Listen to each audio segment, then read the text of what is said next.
नमस्कार, मैं हेमंत और आप पॉलिटिक्स देख रहे हैं। इस हफ्ते फन की बात क्या कह रही, एक बार आइए देख लेते हैं। सरकार ने कोर्ट में ये कहा है कि अभी सिर्फ एथेनॉल ब्लेंडिंग पेट्रोल की टेस्टिंग चल रही है, जांच चल रही है। इससे क्या नुकसान हो सकता है वो अभी हमें पता नहीं है, लेकिन गडकरी जी तो कह चुके हैं कि इस पेट्रोल से किसी गाड़ी को कोई नुकसान नहीं है। तो कई सारी वीडियोज आ रही हैं, वायरल हो रही हैं, उनको देखते हैं। आइए, 2 वीडियोज में लेकर आया हूँ, आप भी देखिए, मैं भी देखता हूँ। ये मनीष कश्यप हैं, इनके साथ बड़ा गलत हुआ है। 40 लाख रुपया में गाड़ी मैं खरीदा हूँ, 40 लाख रुपया में। अभी नया गाड़ी है, पत्रकारिता की एक्टिंग करते करते 40 लाख की गाड़ी खरीद ली भाई। नितिन गडकरी अकेले अपने बेटा को प्रॉफिट पहुंचाने के लिए। कितना खुल के बोल रहे हैं भाई। कहां से हम लोग, कहां से कुछ दिन पहले बीजेपी में थे। हाइड्रोजन फ्यूल पे तो तुम चल सकते हो भाई, हम लोग कहां से चलेंगे बताओ ना। कहां से चलेंगे का जवाब तो यही है कि पतंजलि कोई अपना उड़न खटोला लॉन्च कर दे, कहां से पेट्रोल खरीदने जाए। बहरहाल ऐसी कई सारी वीडियोस और भी हैं, उनमें से एक और लेके आया हूँ। आप एक और देखिए, दूसरी वाली भी देखिए। हरियाणा के कुछ भाई लोग हैं और 5 बोतल उन्होंने रख रखी हैं, और 5 की कलर अलग अलग है एकदम। देख सकते हैं महंगी चीज बिक रही है, 130। ये तो गोलगप्पे का पानी लग रहा है थोड़ा। यू देख ले, प्योर है, प्योर। मतलब इस 2 लीटर की बोतल में आप देखो, ऊपर थोड़ा सा वो पेट्रोल वाला कलर है, बस इतना सा, जरा सा। मतलब 2 लीटर में मुश्किल से होगा 50 ग्राम भी। ये देख लो भाई, ये न्यारी न्यारी बोतल है। ये लीची का। कीड़े पड़े। और 5 बोतलें हैं और 5 बोतल अलग हैं। उनकी भाइयों की बातें सुनिए, अगर आपको हरियाणवी आती है तो इनकी बातें सुनिए, आपको और मजा आएगा सुनने में। तो कुल मिलाकर सरकार को भी नहीं पता कि उसने क्या कर दिया है। एथेनॉल मिलाकर गन्ने की खेती, मक्के की खेती, इतना सारा पानी वेस्ट, और फिर उसके बाद रिजल्ट ये आ रहा है। लोगों की महंगी महंगी गाड़ियाँ, 40-40 लाख की लोग गाड़ियाँ खरीद रहे हैं पत्रकारिता करते करते, या पत्रकारिता का दिखावा करते करते। खैर वो जो भी है, लेकिन नुकसान हो रहा है लोगों का, और ये बहुत सारी वीडियोज आ रही हैं, बहुत जगहों से आ रही हैं। खैर चलिए बढ़ते हैं अगले सेगमेंट की तरफ। नाम है news highlights. NEET paper leak के बाद जो बच्चे इस सरकार से हार गए, उनके लिए इस धार्मिक व्यक्ति का तर्क सुनिए। आजकल का युवा कहाँ भटक रहा है, हस्त मैथुन कर रहा है। ये लोग भी कितने क्यूट होते हैं ना। एक बाबा राम मंदिर में चढ़ावा चोरी पर बोले कि हिंदू का पैसा हिंदू के पास चला गया तो आपको क्या दिक्कत हो रही है। हिंदू का पैसा अगर किसी हिंदू ने ले भी लिया, भाई तुम लोगों को क्यों मिर्ची लग रही है? दिक्कत। पर्ची वाले बाबा की क्यूटनेस देखिए। अनंत अंबानी से मिले, मुलाकात हुई तो उन्हें एक गदा उपहार में दी उन्होंने। गदा बीच में है।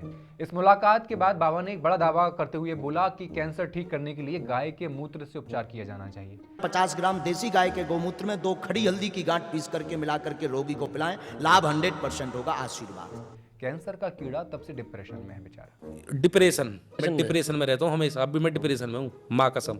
आप उसका स्ट्रगल समझिए। उसने कितनी मुश्किल से खुद को उस तरीके का बनाया होगा कि कोई माता का लाल उसे खत्म न कर सके, लेकिन गौ माता का मूत्र उसके लिए एक दिन काल बन जाएगा, उसने कभी सोचा भी नहीं होगा। खैर चलते हैं अगले सेगमेंट। नाम है इंटरनेशनल बकैती। बीजेपी लव्स राम मंदिर, बट वाई? क्योंकि आस्था है। आस्था है। नॉर्थ ईस्ट में गाय को मिथुन बताने वाले, जो नॉर्थ ईस्ट में खाया जाता है वो गाय है क्या? नहीं जी, उसका नाम है मिथुन। बंगाल में 14 साल की गाय को काटने की छूट देने वाले, और गोवा में अच्छी क्वालिटी का बीफ उपलब्ध कराने वालों में आस्था है। Then why BJP loves Ram Mandir? पैसा ही पैसा होगा। सुप्रीम कोर्ट के फैसले के बाद राम मंदिर निर्माण के हर एक स्टेप पर ठगी के आरोप लगे। भक्त हैं कि कमबख्त मानते ही नहीं। पहले राम मंदिर के लिए खरीदी गई जमीन में धांधली के आरोप। जमीनें सरकारी सर्कल रेट से लगभग 17 गुना तक ज्यादा कीमत पर खरीदी गई। 18 मार्च 2021 जब सुल्तान अंसारी और रवि मोहन तिवारी नाम के 2 लोगों ने हरीश और कुसुम पाठक से 2 करोड़ रुपए में एक जमीन खरीदी, तो महज 5 मिनट के भीतर राम मंदिर ट्रस्ट ने उसे 18 करोड़ रुपए में खरीद लिया। इस खरीद बिक्री के गवाह कौन बने थे? ट्रस्ट के सदस्य अनिल मिश्रा और उस वक्त के भाजपा मेयर ऋषिकेश उपाध्याय।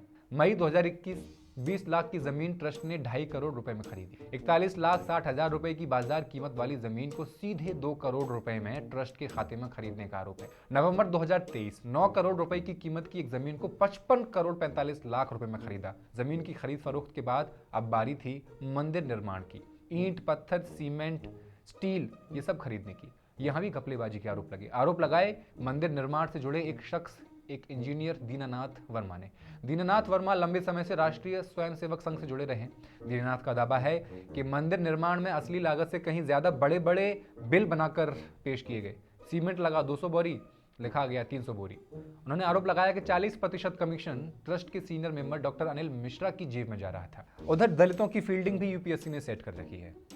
बात कोई हवाई नहीं है, इसका आधार है 5 साल की एक रिसर्च है।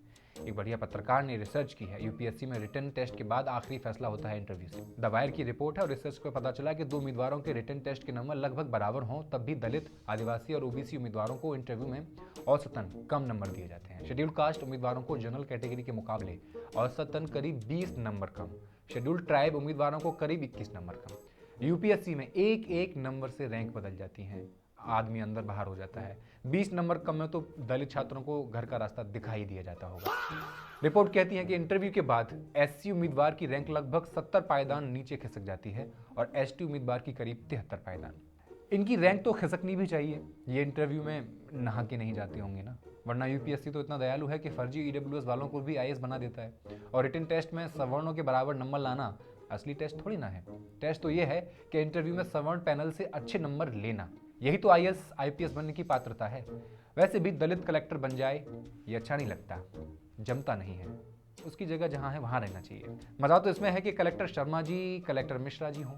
यूपीएससी कहता है वो लेवल प्लेइंग फील्ड देता है, लेकिन मैदान में उतरने से पहले कुछ खिलाड़ियों के पास सालों की नेट प्रैक्टिस, निजी कोच और पूरा सपोर्ट स्टाफ होता है। जिन परिवारों में पहले से आईएएस आईपीएस से बड़े अफसर रहे हों, जहां महंगी कोचिंग, मॉक इंटरव्यूज और पर्सनैलिटी ग्रूमिंग आसानी से मिल जाती हो, वहां इंटरव्यू का माहौल उतना अजनबी नहीं होता। दूसरी तरफ दलित, आदिवासी उम्मीदवारों का नोटिस किया जाता है, लेकिन यूपीएससी तुमसे हम बेहतर की उम्मीद किए थे। चलते हैं अगले सेगमेंट पर, नाम है गोदी मीडिया मोमेंट्स। एक बड़ी अंकर का पाठशाला शो देखा। एक चिट्ठी थी जिस पर 100 से ज्यादा लोगों के हस्ताक्षर थे। चिट्ठी भारत के पीएम मोदी और पाकिस्तान के पीएम शहबाज शरीफ को भेजी गई थी। न कोई युद्ध की बात थी, न पाकिस्तान की तारीफ थी और न ही किसी तरह की राजनीतिक सौदेबाजी की मांग थी। चिट्ठी में बस इतना कहा गया कि दोनों देशों के बीच कूटनीतिक रिश्ते बेहतर किए जाएं, वीजा प्रक्रिया दोबारा शुरू की जाए, लोगों का आना जाना आसान हो और व्यापार फिर से शुरू करने पर विचार किया जाए। ये सब कुछ लिखा हुआ था। उमर अब्दुल्ला, महबूबा मुफ्ती और मनोज झा समेत कई शिक्षाविदों, पूर्व अधिकारियों और सामाजिक कार्यकर्ताओं के हस्ताक्षर इस पे थे। लेकिन एंकर साहिबा ने कहा कि अमन के तमाशा गैंग का फिर पाकिस्तान प्रेम जागा, पाकिस्तान प्यासा है, सिंधु जल समझौते को रोकने से पाकिस्तान का गला सूख रहा है, उसकी प्यास बुझाने के लिए अमन की आस्था गैंग फिर से एक्टिव हो गई है। अरे खुद आरएसएस कई मौकों पर कह चुका है कि पाकिस्तान के साथ संवाद पूरी तरह बंद नहीं होना चाहिए। आरएसएस लीडर राम माधव को लेकर आरोप है कि उन्होंने पाकिस्तानी अधिकारियों के साथ कई सीक्रेट बैठकें की हैं। एंकर जी एक वीडियो इस पर भी आप वीडियो कीजिए। हम बढ़ते हैं अगले सेगमेंट गुड न्यूज की तरफ। गुड न्यूज ये है कि शेर को दुनिया पहचान रही है। अब अवार्ड भी मिल गया है। पीएम मोदी को सेशल्स में guardian of the blue horizon award से नवाजा गया है। अर्बन नक्सली कह रहे हैं कि इस अवार्ड को 4 दिन पहले बनाया गया था, कोई स्थापित सम्मान थोड़ी था। कुछ इंटरनेशनल तो ये भी सवाल उठा देंगे कि सेरेमनी के दौरान जो साइटेशन दिया गया था उस पर और उसके साथ लगी सील, दोनों में साफ साफ स्पेलिंग्स और टाइपिंग की गलतियां दिख रही थी। OPVS की जगह OPUS लिखा हुआ था और सील पर रिपब्लिक और सेशल्स जैसे आसान शब्द गलत लिखे हुए थे। कुछ तो ये भी कह देंगे कि साइटेशन AI से बनाया गया था। इमेज वेरिफिकेशन टूल ने उस इमेज में OpenAI का सिंथ ID वाटरमार्क पकड़ लिया था। अरे भाई पकड़ लिया तो क्या हुआ, मिला तो है ना। मिला भी किसमें पता है? ग्रीन लीडरशिप में, क्लाइमेट एक्शन और ब्लू इकोनॉमी को बढ़ावा देने में। दुनिया का सबसे प्रदूषित शहर कौन सा है? लोनी, गाजियाबाद। दुनिया की सबसे प्रदूषित राजधानी कौन सी? दिल्ली। दुनिया के 100 सबसे प्रदूषित शहरों में से 14 शहर कहाँ के हैं? भारत के। इसके बाद भी कोई ग्रीन लीडरशिप का अवार्ड जीत सकता है तो कौन हो सकता है? वो सिर्फ श्री नरेंद्र दामोदर दास मोदी। कैसे? बताता हूँ। मरीजों के लिए हमने नई एम्बुलेंस विकसित की है और पुरानी वाली हम दान में दे रहे हैं, वो किसी काम की नहीं बची। पीएम साहब सेशल्स गए तो साथ में ले गए 6 एम्बुलेंस गिफ्ट के तौर पर। एम्बुलेंस का आइडिया पुराना हो गया था इसलिए दे दी 6 एम्बुलेंस। बढ़िया है, कोई बात नहीं। हमारे देश में अब नई टेक्नोलॉजी विकसित हुई है, खाट। छिंदवाड़ा में एक गर्भवती महिला को खाट पर ले जाया जा रहा है। खुली हवा है, ग्रीन एटमॉस्फेयर है। ऐसे ही तो ग्रीन लीडरशिप देखी गई थी मोदी जी में। ये देखिए पानी में तैरती हुई एम्बुलेंस, कानपुर के GVSM कॉलेज का मुजस्समा है ये। तो ये सब इतना सब कुछ ग्रीन होगा तो अवार्ड तो मिलेगा ही। अब मुंबई हाई कोर्ट में एक मामले की सुनवाई के दौरान जस्टिस माधव जमदार ने क्या कहा सुनिए। वो बोले कि क्या भारत सरकार सभी नागरिकों को गुलाम बना रही है? लोग न प्रदर्शन कर सकते हैं, न आंदोलन कर सकते हैं। आखिर ये सब हो क्या रहा है? इतने पेपर लीक हो चुके हैं, अगर लोग विरोध करेंगे तो उन पर केस कर दिए जाएंगे। ये कैसा सिस्टम है? विरोध करना नागरिकों का अधिकार है। अब मामला क्या था वो जानिए। एक व्यक्ति के खिलाफ चल रहा था मामला जिसने बीजेपी सरकार मुर्दाबाद और अमित शाह मुर्दाबाद के नारे लगा दिए थे। इस पर कोर्ट ने सवाल पूछा कि आखिर नागरिक ऐसे नारे क्यों नहीं लगा सकते। अगर किसी सरकार के खिलाफ नारे लगाने पर लोगों को शहर से बाहर करने के आदेश दिए जाने लगे तो फिर लोकतंत्र और राजशाही में फर्क क्या रह जाएगा। लोकतंत्र की तो सबसे बड़ी ताकत ही यही है कि जनता सरकार से सवाल पूछ सकती है, उसके खिलाफ प्रदर्शन कर सकती है और अपनी नाराजगी जाहिर कर सकती है। सरकारें जनता चुनती हैं, इसलिए जनता को सरकार की आलोचना करने का ही पूरा अधिकार है। अगर हर विरोध पर एफआईआर होगी, हर प्रदर्शन पर मुकदमा होगा, हर नारे को कानून व्यवस्था का खतरा बता दिया जाएगा तो फिर संविधान में अभिव्यक्ति की आज़ादी लिखने का मतलब क्या रह जाएगा। हफ्ते की हाइलाइट्स में आज इतना ही। ये रहे आज के 5 हाइलाइटेड कमेंट्स। ये एपिसोड आपको कैसा लगा हमें कमेंट सेक्शन में जरूर बताइए, क्योंकि हम करने वाले हैं आपके 5 मजेदार कमेंट्स को highlight in the next episode of हफ्ते की हाइलाइट्स। मिलते हैं अगले हफ्ते रविवार के दिन, तब तक के लिए शब ब खैर।